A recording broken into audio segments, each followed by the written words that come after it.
जो सहायता के रूप में जो मदद है वो सरकार दे रही है। इसके अलावा हम लोगों ने सबने मिलकर इस पूरे परिवार को लगभग 51 लाख रुपए का हम जिससे सामूहिक रूप से हम लोग सभी मिलकर ऐसा सहयोग करेंगे। माननीय मुख्यमंत्री जी का बहुत ही सकारात्मक रूप था, बहुत ही बोलना चाहिए संवेदनशीलता के साथ में और बड़ा हृदय करके उन्होंने हमारी पूरी मांगों को मान लिया कि इसके अंदर कोई भी आरोपी है, कोई भी अपराधी है, वो इसमें नहीं बचेगा, वो सलाखों के पीछे रहेगा, चाहे वो कितना भी बड़ा आदमी हो। अनिता चौधरी मामले को लेकर आखिर गतिरोध समाप्त हुआ। सरकार ने मांगों पर सहमति देते हुए आज इस धरने को समाप्त कराया है। सरकार के प्रतिनिधि के रूप में बहराराम जी पहुंचे थे। सर, आप आज प्रतिनिधि के रूप में पहुंचे और जो मांगों पर सहमति बनी, क्या मांगे जो है पहले सहमति बन गई, क्या क्या मांगे थे पहले, तो ये बता दीजिए। देखिए, मैं सबसे पहले आपके चैनल के माध्यम से एक बात कहना चाहूंगा कि जिस प्रकार का निर्मम और जघन्य हत्याकांड हुआ है, हम लोग इसकी घोर निंदा करते हैं। ऐसे जघन्य अपराध की और जिस प्रकार की निर्मम हत्या हुई है उसकी हमारे समाज के अंदर, समाज के अंदर कोई जगह नहीं है।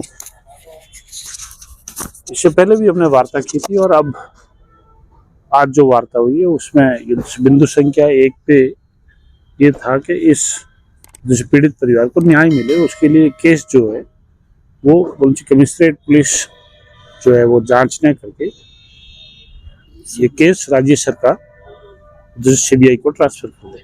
उसके लिए राज्य सरकार ने अपनी रजामंदी जिसे दे दी है। आज ये चिट्ठी राज्य सरकार लिख देगी और जिस बहुत जल्दी ये केस को ये दूसरा सीबीआई जो है टेक ओवर कर लेगी। ये हमारी पहली सहमति थी। दूसरी हमारी ये थी कि इस पीड़ित परिवार को जिसे कुछ सहायता मिले, तो जो सरकार की प्रतिकार जो सहायता के रूप में जो मदद है वो सरकार दे रही है। इसके अलावा हम लोगों ने सबने मिलकर इस पूरे परिवार को लगभग 51 लाख रुपए का हम जिससे सामूहिक रूप से हम लोग सभी मिलकर ऐसा सहयोग करेंगे। ये दूसरी थी। और तीसरी ये थी कि इस प्रकरण के अंदर जो भी उनके अधिकारी वर्ग जिन्होंने लापरवाही बरती है या जिन्होंने ढिलाई बरती है, तो कमिश्नर अपना संभागीय आयुक्त के नेतृत्व में एक जांच कमेटी होगी जो जांच कर लेगी इसमें किसी भी प्रकार की कोई ढिलाई या लापरवाही तो नहीं रही है। यदि लापरवाही रही है तो उनके खिलाफ में कार्रवाई। जो तीसरी बात रही है तो ये रही है कि संविदा एक इनके परिवार में से जो दूसरा संविदा कर्मी को नौकरी लगाने की, इन तमाम बातों पे हमारी सहमति हो गई। और ऐसे सहमति के बाद में शांतिपूर्वक दूसरे रूप से धरना जो है समाप्त कर दिया। कल रात को भी मेरी लगभग 2 से 3 बजे के आसपास में माननीय मुख्यमंत्री जी से बात हुई। माननीय मुख्यमंत्री जी का बहुत ही सकारात्मक रूप था, बहुत ही बोलना चाहिए संवेदनशीलता के साथ में और बड़ा हृदय करके उन्होंने हमारी पूरी मांगों को मान लिया। एक बात जानना चाहेंगे, ये सारी सहमति तो कुछ दिन पहले आप जब गए थे उस समय भी हो गई थी, तो ऐसी कौन सी बात रह गई थी जो उस समय नहीं हो पाई, कल करना पड़ा? क्योंकि ये सारी चीजें तो आप उस समय जब पहले गए थे तब भी हुई थी। मैं इसमें एक चीज कहना चाहूंगा कि ये आपकी बात बिल्कुल सही है। उस दिन भी 6 तारीख को ये तमाम बातों पे सहमति बन गई थी, लेकिन ऐसा कभी कभी चीज का कोई न कोई योग संयोग या प्रयोग, आप ऐसा कुछ भी कह सकते होता है। कई बार कुछ लोगों की समझ में नहीं आती है, लेकिन कुछ समय के बाद में आती है। मैं तो इस वक्त जैसे प्रदेश के मुखिया जैसे भजन लाल जी को धन्यवाद देना चाहूँगा कि उन्होंने कल रात को 2-2, 3-3 बजे मेरे से बात किया और उन्होंने कहा कि बहराराम जी, आप एक सकारात्मक माहौल के साथ में इस जो निर्मम हत्याकांड है उस परिवार की प्रति जैसे माननीय मुख्यमंत्री जी की जैसे संवेदना थी, उनको बड़ा दुख हुआ। जिस प्रकार का निर्मम हत्याकांड हुआ है, जिस प्रकार का जघन्य हत्याकांड हुआ है, उसको लेके वो भी बहुत चिंतित थे। उन्होंने मेरे से बात करने के बाद में उन्होंने मेरे को कहा, बहराराम जी, इसको सकारात्मकता के साथ में इस मामले को शांतिपूर्वक ढंग से एक पूरे राजस्थान में अच्छा मैसेज आए, इस मामले का आपको निपटारा कराना। मैं और जैसे देवेंद्र जोशी जी और भी हमारे बहुत सारे पार्टी के कार्यकर्ता हम लोग गए, जैसे मिल बैठकर और इस जैसे पूरे धरने शांतिपूर्वक उसका निस्तारण करवा दिया। और शव का भी अंतिम संस्कार करवा देंगे। अच्छा, एक बात ये भी सामने आ रही, कुछ अधिकारियों को हटाने की बात सामने आ रही।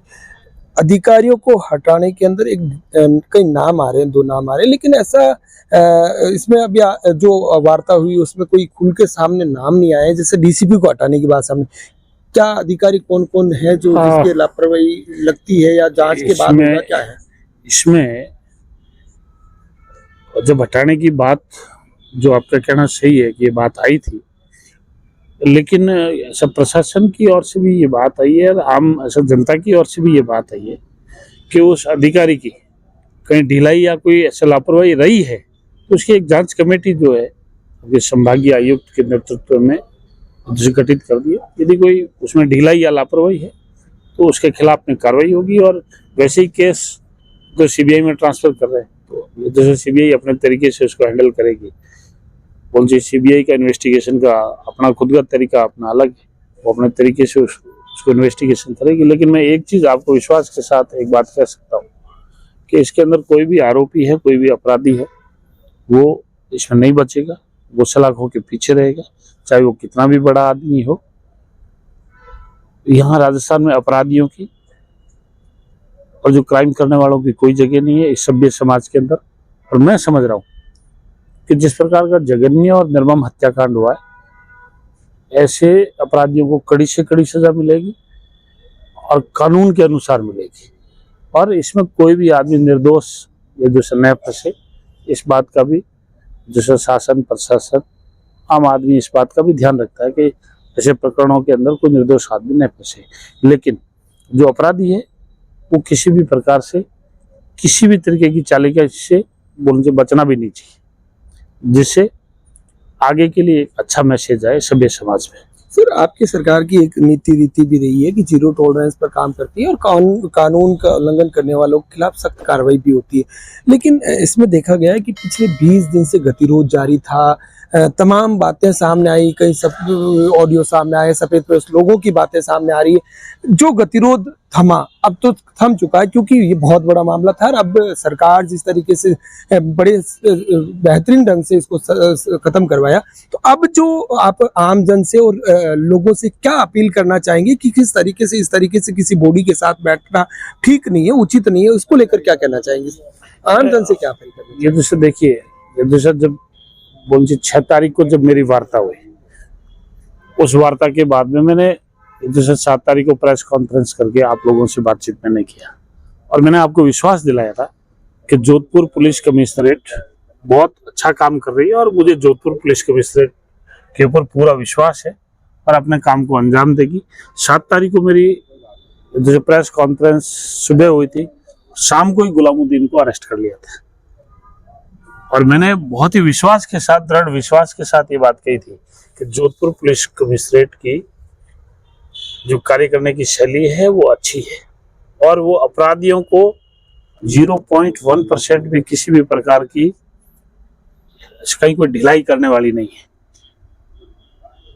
आज जो आपने बात रखी कि इस प्रकार से 20 दिनों तक जैसे किसी भी डेड बॉडी के साथ में, इसमें आपका एक पक्ष में कहना आपका ये सही है, लेकिन दूसरा पक्ष ये भी है कि जिस प्रकार की निर्मम हत्याकांड हुआ है, जिस प्रकार से बॉडी को काटा गया है, उसको अलग अलग पीस करके, और जिस प्रकार से उसको दफनाया गया है, क्राइम को छुपाने के लिए जिस प्रकार का रचना षड्यंत्र जो किया गया है, परिवारजनों को इस बात का दुख था और सर्व समाज को, 36 कौम को भी इस बात का दुख था कि इस परिवार के साथ जिस प्रकार का जघन्य और निर्मम हत्याकांड हुआ है, इसको लेके बड़ा आक्रोश भी था, बड़ा दुख भी था। चारों तरफ से लोगों के फोन आ रहे थे कि भाई इसको क्या करें अगर जी, इसमें आप अपनी सरकार में बात रखो।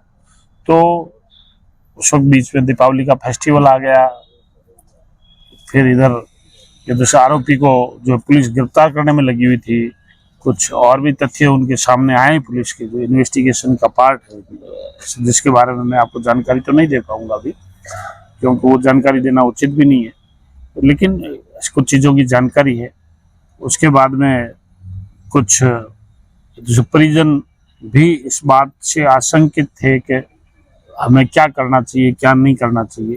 तो बोलते परिवार के परिजन खुद फैसला नहीं ले पा रहे थे, क्योंकि उनकी मानसिक स्थिति, जिस प्रकार का निर्मम हत्याकांड हुआ है, मैं समझ रहा हूँ उनकी मानसिक स्थिति भी इतनी ठीक नहीं थी कि वो कोई निर्णय ले पाए। हमने ये सोचा कि परिवार और परिजन और सबको विश्वास में लेके ही काम करें। आज सबको विश्वास में लेके काम किया और वहीं पर शांति के साथ धरना भी समाप्त किया और उनका हाथों हाथ वहीं पर अंतिम संस्कार के लिए भी भेज दिया। तो बिल्कुल जिस तरीके से गतिरोध जो चल रहा था वो कहीं ना कहीं अब थम चुका है। 20 दिन से लगातार जो एम्स में शव पड़ा था, आज उनका जो है अंतिम संस्कार भी हुआ। क्योंकि देखिए जिस तरीके से जो गतिरोध था समाज और सरकार की ओर से लगातार प्रयास किए गए और ये प्रयास रंग लाया। जिस तरीके से ओशा विधायक ने जो प्रयास किया और उनके प्रयास मेहनत रंग लाई और ये गतिरोध समाप्त हुआ। पंजाब केसरी टीवी के लिए जोधपुर से जितेंद्र ढूंढी की रिपोर्ट।